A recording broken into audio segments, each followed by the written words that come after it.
aqui ao longo dos últimos dias pela nossa audiência e nós entramos em contato com o secretário de Estado de Saúde, Gilberto Figueiredo, e ele gentilmente aceitou o nosso convite para que a gente pudesse conversar um pouquinho aqui na CBN Cuiabá. Seja bem-vindo, secretário, ainda em tempo de desejar um feliz ano novo para o senhor. O mês de janeiro está quase acabando, mas é nosso primeiro encontro aqui nesse ano. Seja bem-vindo mais uma vez à CBN Cuiabá. Obrigado, Camila. Obrigado a todos os meus amigos aqui da CBN. Prazer imenso retornar. Desejando também a todos vocês um excelente ano novo, que 2004 seja um ano muito promissor para todos. Secretário, ontem inclusive a gente acompanhou, né, nós recebemos do senhor ali um boletim, né, detalhado com o cenário da pandemia, da Covid-19 aqui em Mato Grosso, aí nessas primeiras semanas de janeiro. A gente vinha falando aqui há algum tempo em relação a um possível aumento de casos aqui em Mato Grosso. A gente recebe aqui muitos comentários, por exemplo, de agentes de saúde, profissionais que estão atuando ali também, né, nas unidades básicas, que têm esse contato mais próximo com a população e falam aí sobre um aumento nas pessoas que testaram positivo nos últimos dias. Então eu queria que o senhor comentasse um pouquinho aí, né, esse cenário para nossa audiência. De fato, esses números estão em crescimento aqui em Mato Grosso, e eu dei uma olhada ali também em alguns dados do boletim. Chama atenção, a gente pode ser que tenha alguns números que ainda nem foram atualizados, né, secretário, em razão desse período de férias, festas de final de ano, mas queria que o senhor trouxesse um panorama aí nesse primeiro momento dos casos de Covid aqui em Mato Grosso. É correto afirmar que os dados apurados no mês de janeiro, eles demonstram um crescimento de casos quando comparado com o mês de dezembro. Essa não é a forma correta de fazer uma avaliação da projeção, porque o correto é você analisar o mesmo período do ano anterior. Então, se nós formos analisar o número de casos em janeiro de 2023 comparado a 2024, nós temos menos casos agora do que tínhamos antes. Mas nesse período há um fato também, que é a baixa notificação, né? Um período que muitas secretarias têm recesso, os profissionais estão afastados. Então, para ter uma avaliação precisa, nós vamos precisar finalizar esse mês para que os dados possam ser atualizados, para que a gente faça um aprofundamento.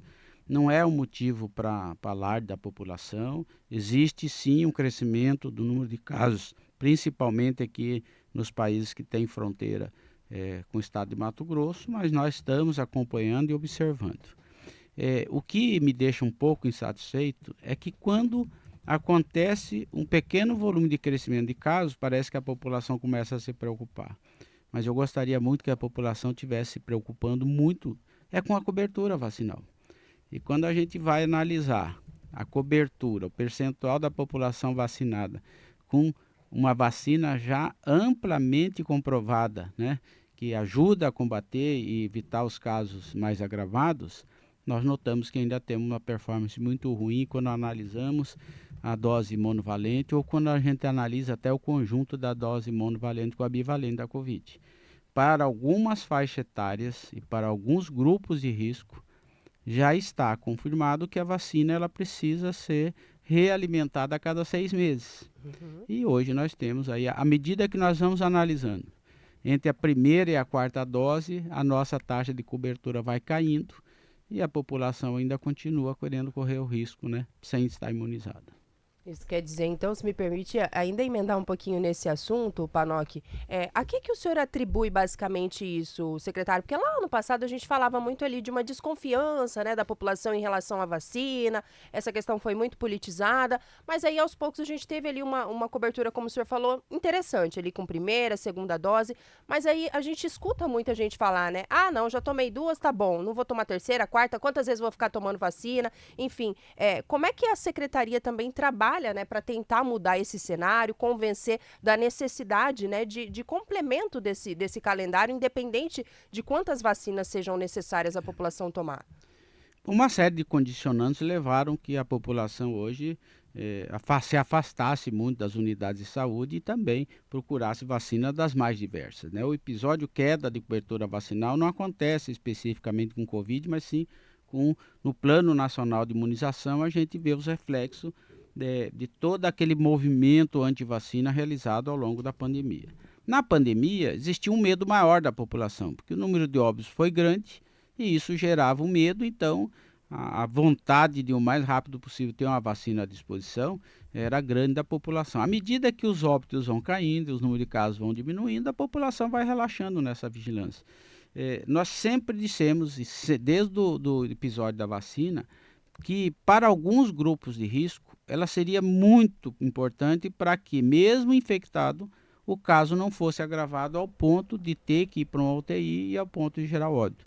Se verificarmos nos óbitos existentes agora, registrados, né, nesses casos existentes, agora no início do ano, e se nós formos verificar a faixa etária, estão todos praticamente aí numa faixa etária aqui de 60 anos para cima. E a grande maioria absoluta deles com alguma comorbidade já existente. Tanto é que desses óbitos, até o prezado momento, só há confirmação que o óbito foi de Covid especificamente de um. Os outros, o paciente já tinha a comorbidade grave e a Covid só ajudou, né, nesse aspecto, porque a imunidade estava baixa e a Covid vem, compromete vias respiratórias, pulmão, etc, etc. Então, nesse grupo especificamente de alto risco, é muito importante que esteja com o esquema vacinal completo. Como a população acaba confundindo, né, que para determinadas faixas etárias e grupos, a vacina, a dose, ela deveria ser reposta depois de um ano, para alguns grupos tem que ser de 6 em 6 meses. Então, deu 6 meses, ele já perdeu a eficiência da imunidade pela vacina e ele precisa procurar um posto de saúde para se revacinar.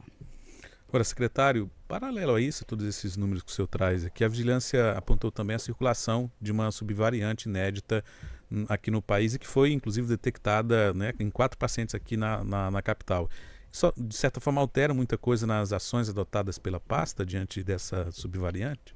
Não. O que tem de mais importante nesse episódio é que evidencia a melhoria tecnológica dos investimentos feitos no LACEN Mato Grosso.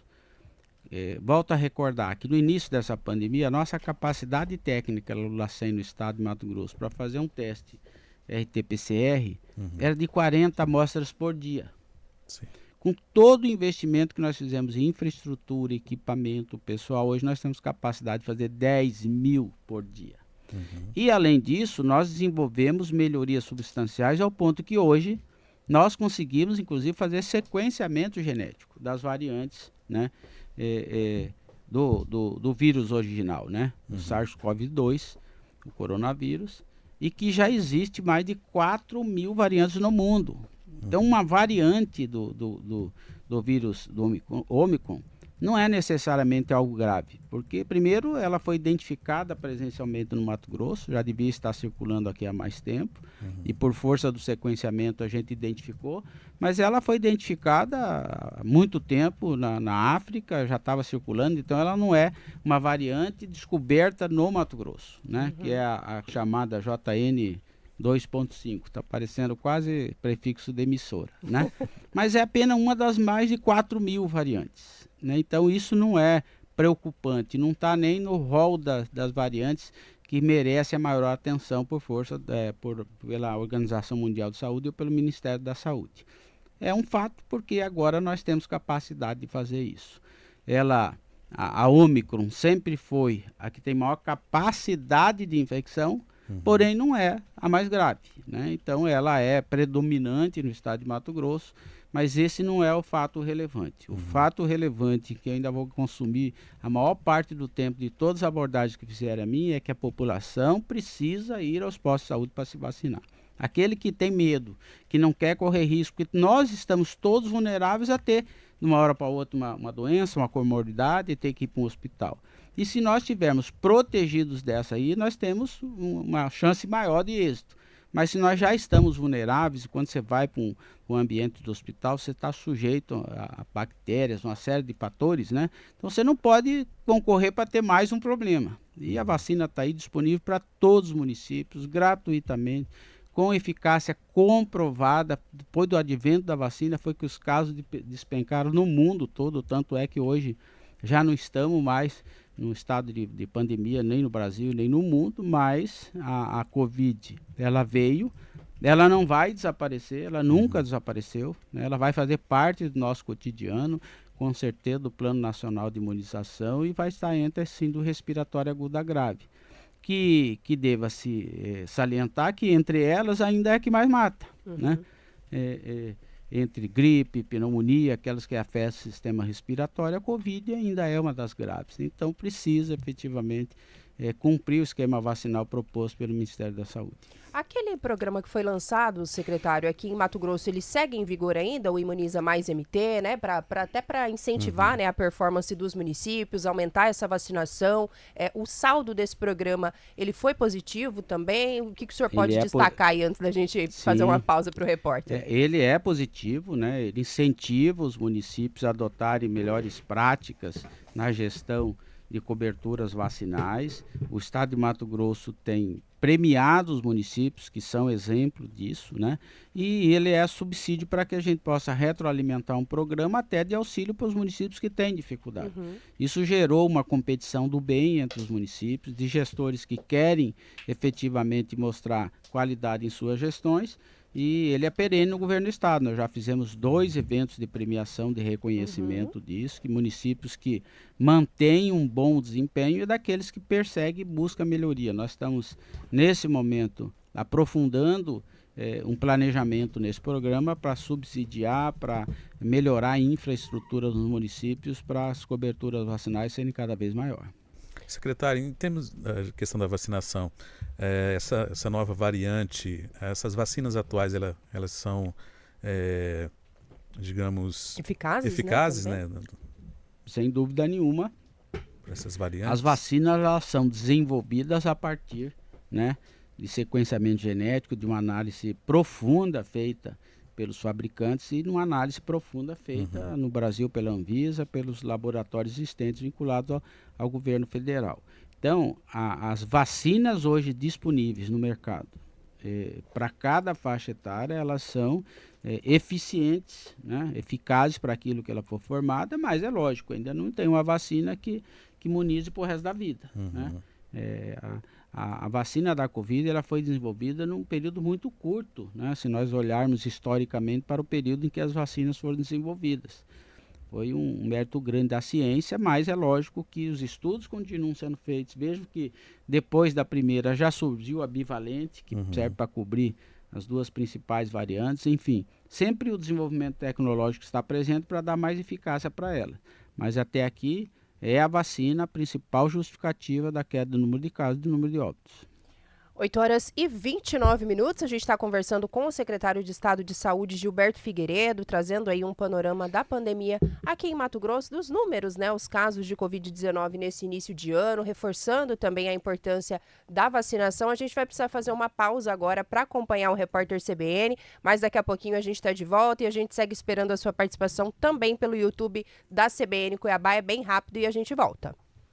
Jornal da CBN Cuiabá. Oferecimento Luck.bet. Emoção é o nosso jogo.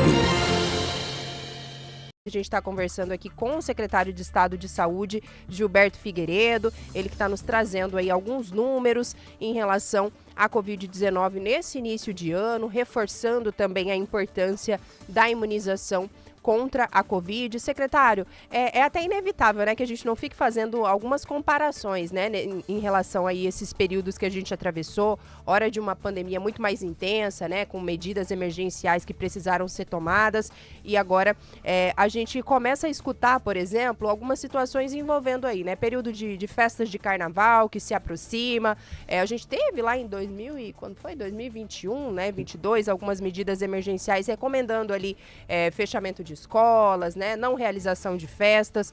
Tem alguma preocupação da Secretaria de Estado de Saúde nesse momento com as festas de carnaval? Esse ano a gente tem o carnaval ali um pouquinho mais cedo, né, já logo no início de fevereiro. A Secretaria estuda fazer algum tipo de recomendação aos municípios. Sabemos que essa é uma decisão que compete, né, às prefeituras. Tem algo no radar de vocês sendo discutido?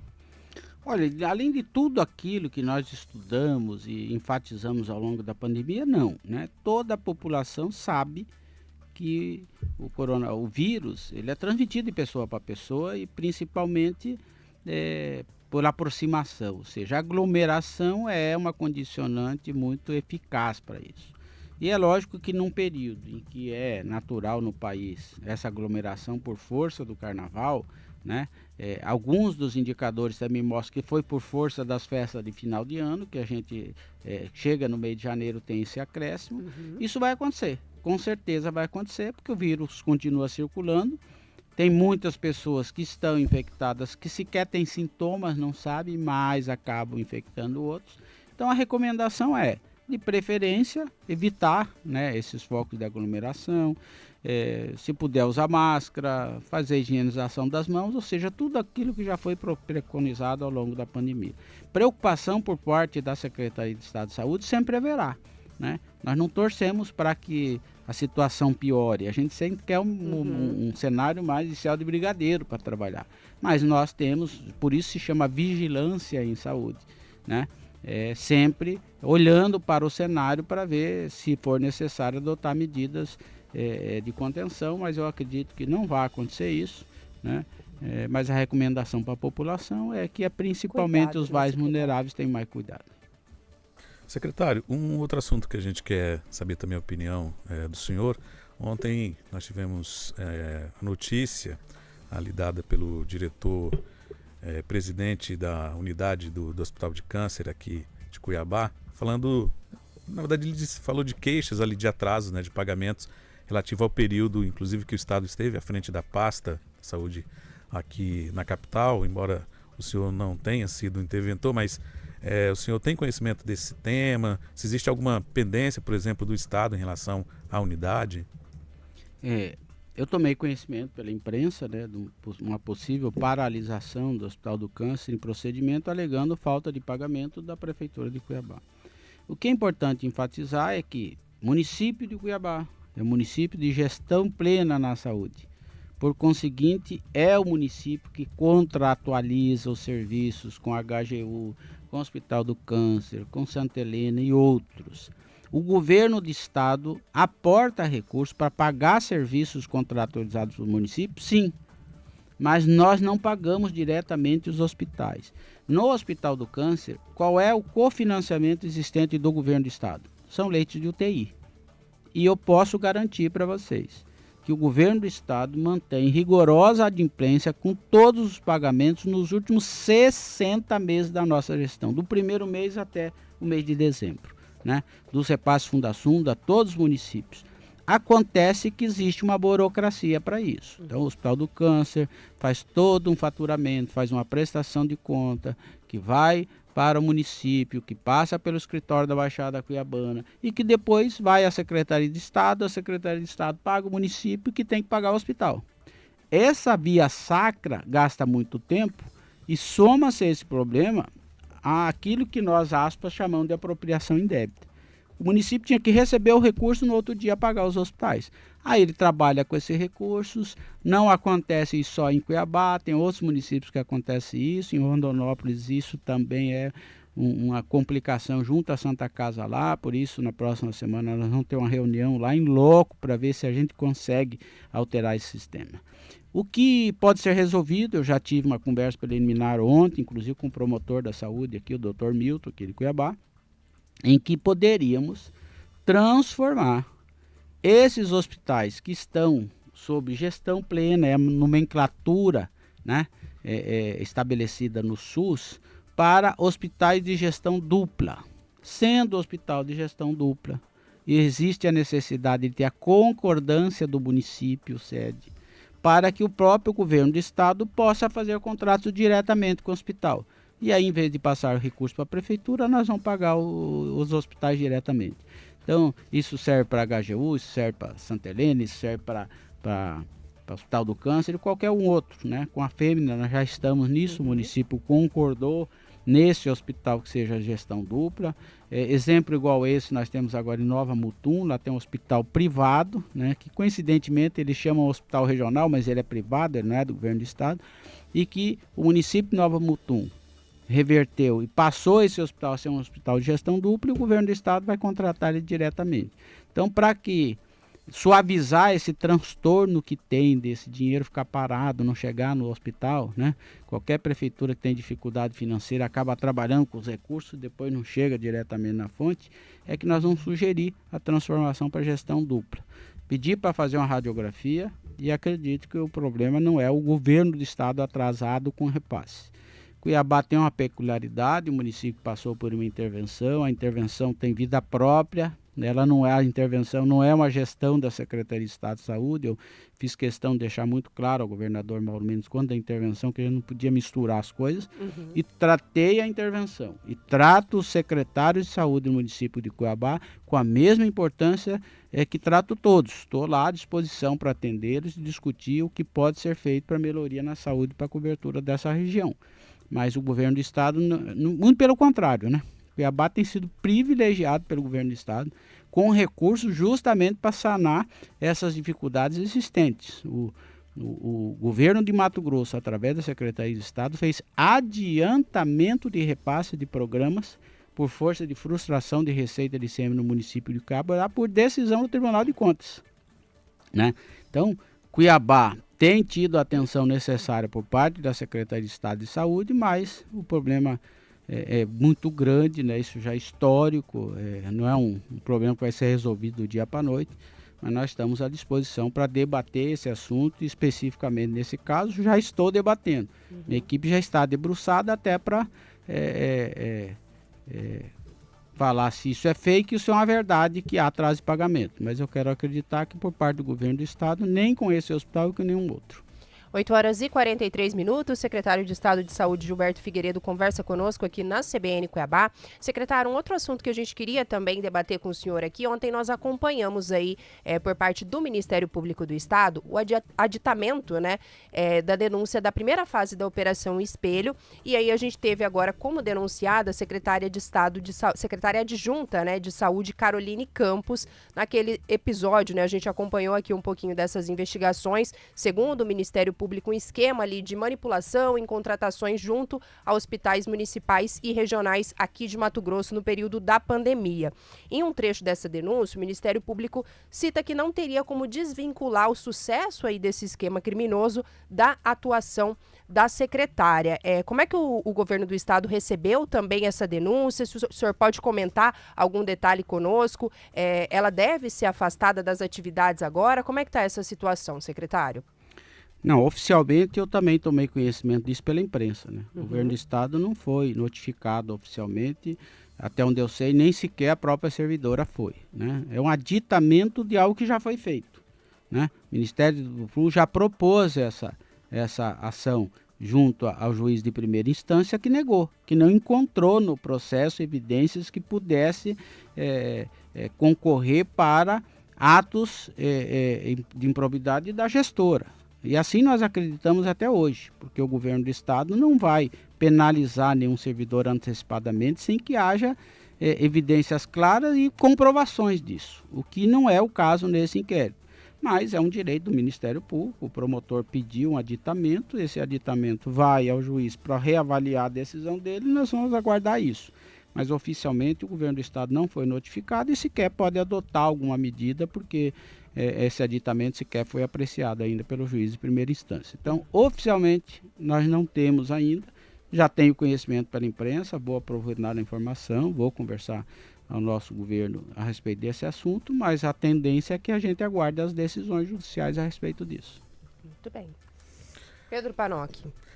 Secretário, a gente tem acompanhado também, inclusive hoje a Rede CBN entrevistou o diretor do Programa Nacional de Imunizações do Ministério da Saúde, Éder Gatti, sobre a vacinação contra a dengue. A gente, inclusive, está acompanhando números, né, algumas cidades, alguns estados, os números realmente impressionam. Aqui no estado a gente sabe que tem algumas cidades também que tem números expressivos de casos de dengue, e o estado de Mato Grosso ficou fora nesse momento dessa vacinação. Quais foram os critérios, público-alvo, restrições? O que aconteceu para Mato Grosso ficar de fora nesse momento da vacinação contra a dengue, secretário?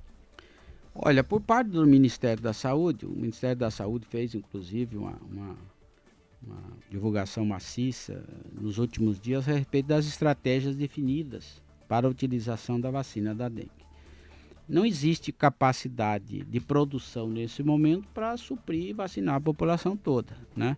Então, o Ministério da Saúde, à luz do fluxograma, do organograma de recebimento de vacinas compradas de produção, teve que definir uma priorização, assim como foi durante o período da pandemia com a vacina da Covid. Então, baseados em informações, né, epidemiológicas da própria Organização Mundial de Saúde e do Ministério da Saúde, o Ministério priorizou nesse primeiro momento atender a faixa etária dos adolescentes de 10 a 14 anos. Juntamente com a população idosa, é onde há a maior incidência de hospitalização por dengue. Então, esse já é um critério estabelecido pelo Ministério da Saúde. E aí o Ministério da Saúde também acabou priorizando onde estão os municípios, os estados com maior incidência, né? Seria aquele que precisaria ser socorrido mais rapidamente, o que é bom para nós, porque nós não estamos no caos estabelecido por alguns. Eu estava agora cedo assistindo um jornal em que Brasília tem 700% de aumento dos casos de dengue, né? Então, o critério estabelecido inicialmente foi isso. E quando faz o recorte, o Ministério faz o recorte da população de 10 a 14 anos no estado de Mato Grosso, ele também não encontra um número tão significativo ao ponto de transformar o nosso estado numa prioridade.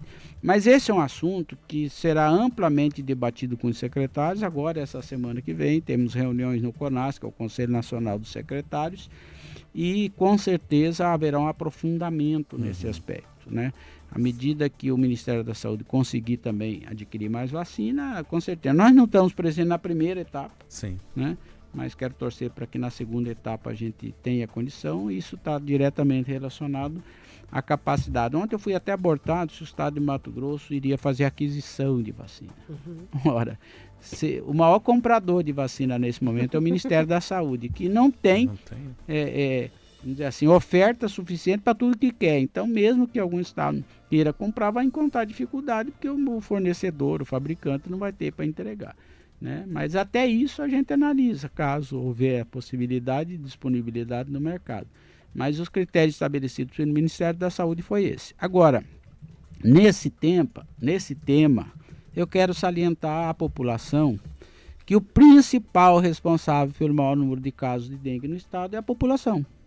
70% dos focos do vetor do mosquito está presente dentro dos municípios no estado de Mato Grosso. Então, das residências, perdão. Então, a você que nos ouve nesse momento, eu queria encarecidamente pedir, porque dengue mata, dengue judia, dengue traz desconforto, dengue gera aumento de custo para as unidades de saúde, para o SUS, congestiona hospitais e unidades de saúde. Então, a medida mais eficaz nesse momento a fazer é você fazer a limpeza da sua área, do seu terreno, tirar onde tem acúmulo de água para eliminar o foco, porque todos nós já sabíamos que nesse período é o período de muito calor, é o período de muita chuva e onde há a eclosão de todos os ovos que estavam aí à disposição para o mosquito se proliferar. Então, o combate dentro das residências, por exemplo, ninguém vai numa residência, invade uma residência para fazer limpeza. Essa é a atribuição do morador, do dono. Então a população precisa se envolver nisso para sofrer menos e também diminuir os riscos daqueles que estão ao seu lado. Se cada um fizer a sua tarefa, com certeza nós vamos conseguir controlar essa, vamos dizer assim, essa epidemia de dengue que está por aí. Muito bem. Você ainda ia falar sobre esse assunto para nós? Sim, sobre a dengue? Fica à vontade. Curiosidade, secretário. A gente sabe que nesse momento o Mato Grosso não entrou nessa questão, dado os números se comparado a outros estados, mas se comparado a esse mesmo período, né, do ano passado, esse número ele teve um aumento significativo aqui em Mato Grosso? Nesse momento, né, nós estamos apurando isso, é uma outra dificuldade também, porque a subnotificação, o período de recesso das unidades e tal, a alimentação dos sistemas para a gente analisar isso, eles são deficientes. Mas eu tenho acompanhado, noto que em alguns municípios sim, tem um crescimento substancial. Os secretários municipais de saúde estão adotando todas as medidas necessárias, em que pese a medida mais necessária é o envolvimento da população. Né? O secretário de saúde não vai invadir casa, prefeito invadir casa para fazer a limpeza. Mas existe sim alguns focos em algumas regiões do estado que já é tradicional, né? O aumento disso por força da característica regional, né, de ter valas de escoamento de área, de drenagem, municípios que estão muito planos, que estão perto de áreas de acúmulo de muita água tal, e aí a incidência do mosquito é grande. Mas assim, nós vamos soltar um boletim também nos próximos dias, especificamente sobre a dengue, para mostrar onde estão os principais focos e os municípios que merecem maior atenção.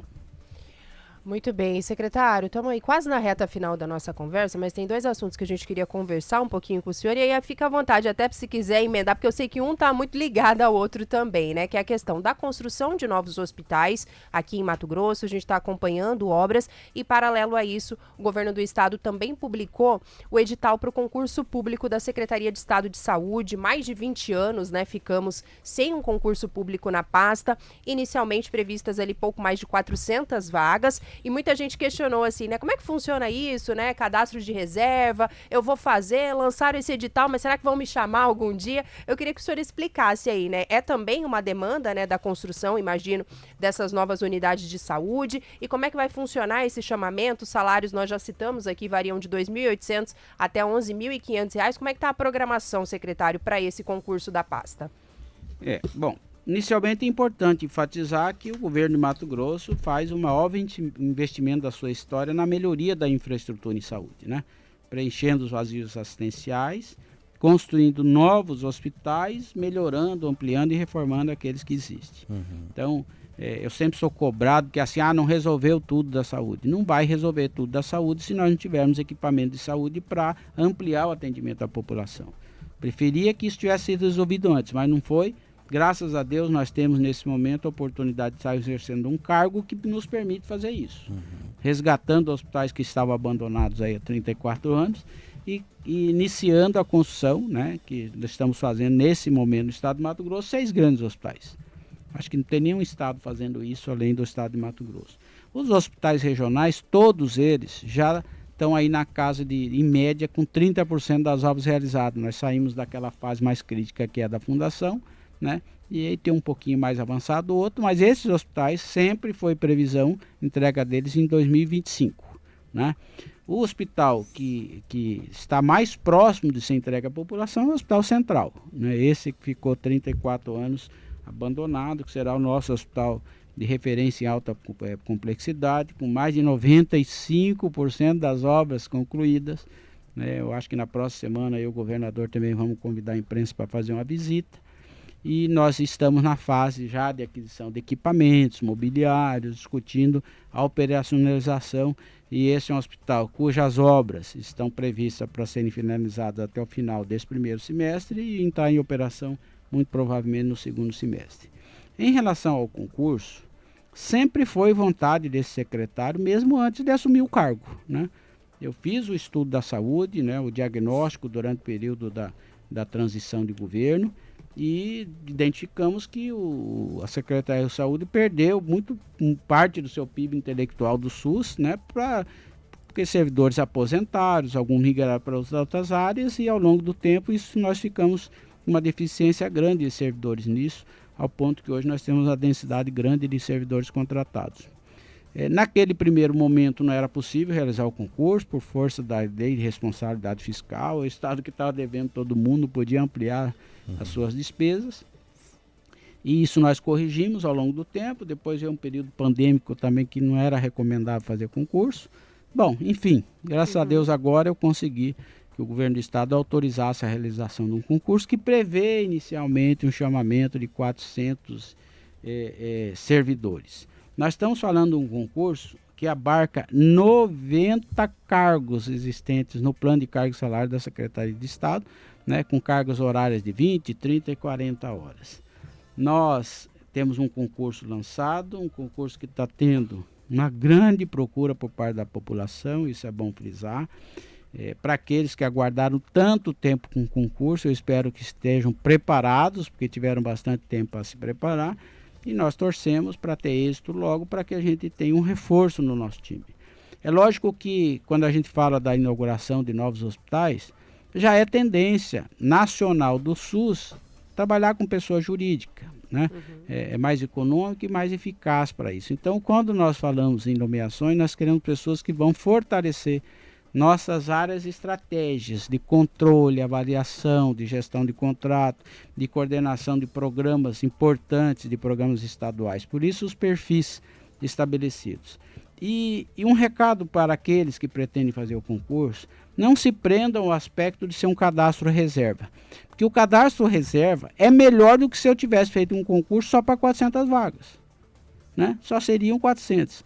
O cadastro reserva é um recado dizendo o seguinte: olha, inicialmente nós estamos dizendo que nós vamos nomear inicialmente 400 pessoas, mas todos aqueles que foram aprovados estão classificados e poderão ser chamados ao longo dos 2 anos de vigência ou ao longo dos 4, porque pode ser prorrogado por mais 2 anos. Então, se você é um candidato que, primeiro, não tirar nota 0 em nenhuma das provas.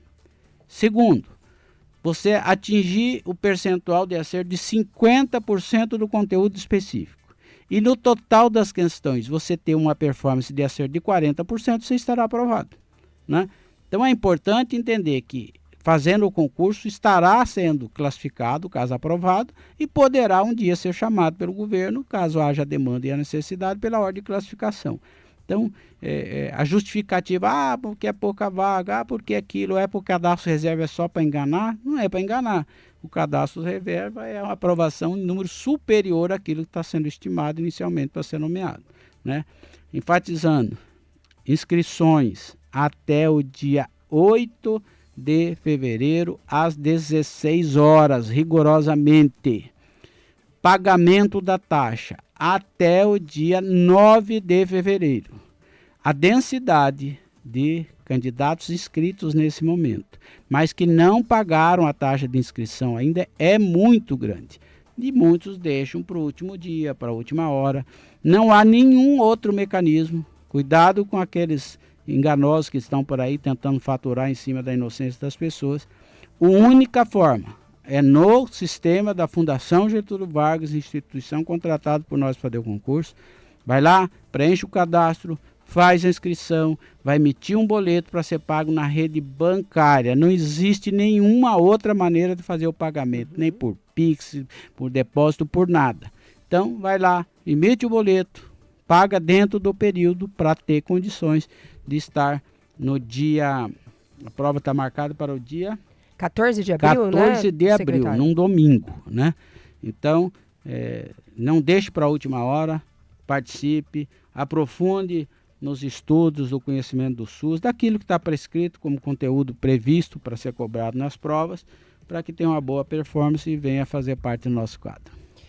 9 horas em ponto, o repórter está nos chamando, Panoc. Vou pedir para o secretário ficar só mais uns minutinhos conosco, para que ele possa se despedir com tranquilidade. A gente faz a pausa e já está de volta. Jornal da